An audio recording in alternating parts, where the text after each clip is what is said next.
Hey everybody, welcome to another quick fix. And before I start, I just want to say, as of today, we've officially got 10,000 subscribers. So we want to thank you very much, and we're really glad.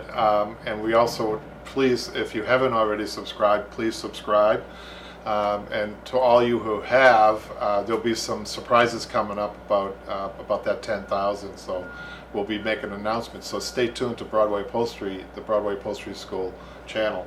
But today, I know I've offered this before as a quick tip, but I didn't go over a lot of material in that first video we did. But I want to talk a little bit more about French natural nails and how to put them in, and what tools to use. As you can see, what I did here, this is nearly done. I'm just going to be adding tacks to the bottom here, but it's very important to realize that your French natural nail has a dome on it, and the shaft sits in the middle of the dome. So it's not like hitting a regular nail or tack. So you have to take that into consideration. So oftentimes when we're hammering, and you'll see it in a minute, we're hammering, and our hands are going all the way around and adjusting to the way the dome, the nail is not wanting to go in straight. And you'll see this in a minute. The other thing that you need is a really proper weight of a hammer. This is a really upholsterer's hammer. Okay, so one of the things I probably didn't go over in the first video is that it's called a magnetic tack hammer. So it's got a magnetic end and it's got a hammer end, and you don't want to hammer with your magnetic end. This is an old traditional hammer that the magnet is used to take tacks out of your mouth, believe it or not. We don't do that anymore, but so it has a little bit of a dip like so, in order for it to come up to meet your lips with the tack coming out, right?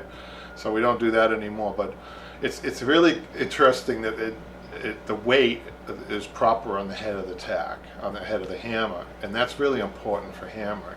So it's not too heavy, and it has really good balance, really good grip. It's a wooden hammer. All those things are really important when you're putting the tack in.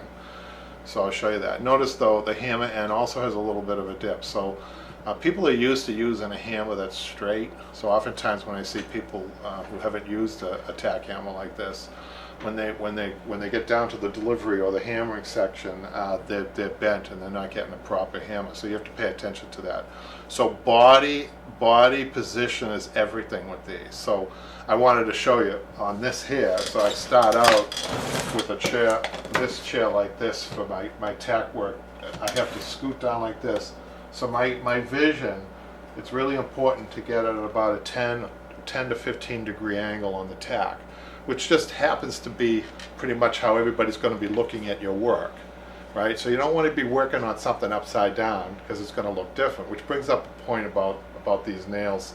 They sell a pneumatic gun that shoots these nails. Don't get it. It doesn't do the good job because you're not seeing it. The gun is seeing it straight and not seeing it at the angle. Does that make sense? But trust me, you're better off doing it by hand, one at a time. All these will put in one at a time. So I just wanted to show you what I did here. First of all, what I did, I folded a piece of Dacron and I put it in here and I stapled that on.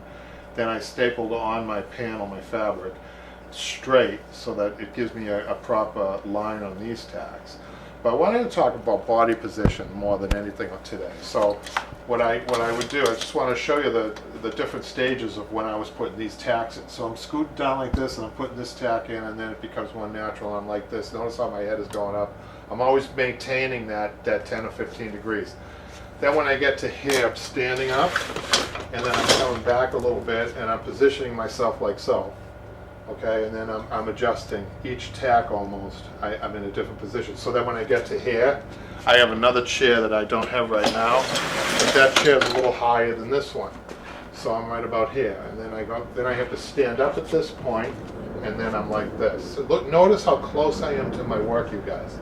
I'm really close, right? And then you just reverse it all the way down here.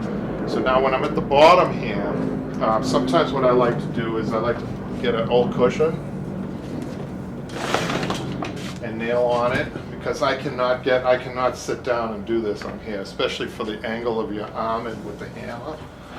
So I'm going to get snug here. I'm going to put the stem in. I'm going to line it up with the edge of the wood here, close to it.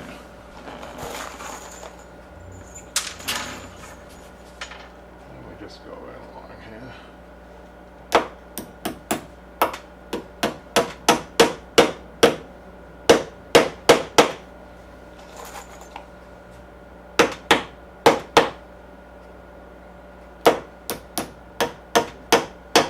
Notice that the ham is moving along, so I'm really kind of making sure that that goes ultimately the last tap. The last tap, it has to be straight, right? So you have room in between here, like from your first tap to like the fifth one, to adjust the tack. Let me show you what I mean by that. So I'm going to go in the middle here, because I know I can get 3, right? 3. See the little adjustments like this before you actually get your final. Here. 2 more in here.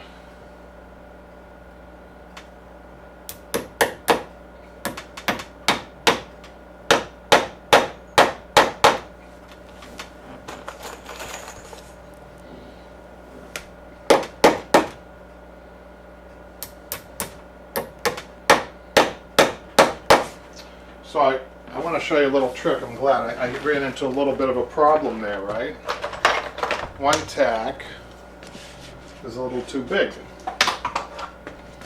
It's a little bit too much space. So what I'm going to do is I'm going to take this one out. We're just going to get this one back. Then we're going to take this tack and we're going to hammer it down this way.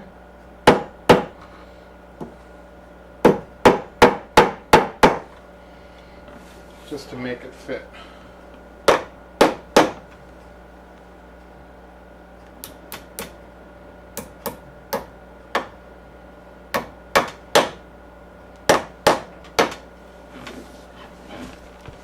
Here we go. So there you go. So these are going to get attached all the way around the legs on both sides, and then this will be finished. So I hope you've learned something new, and we'll see you next time.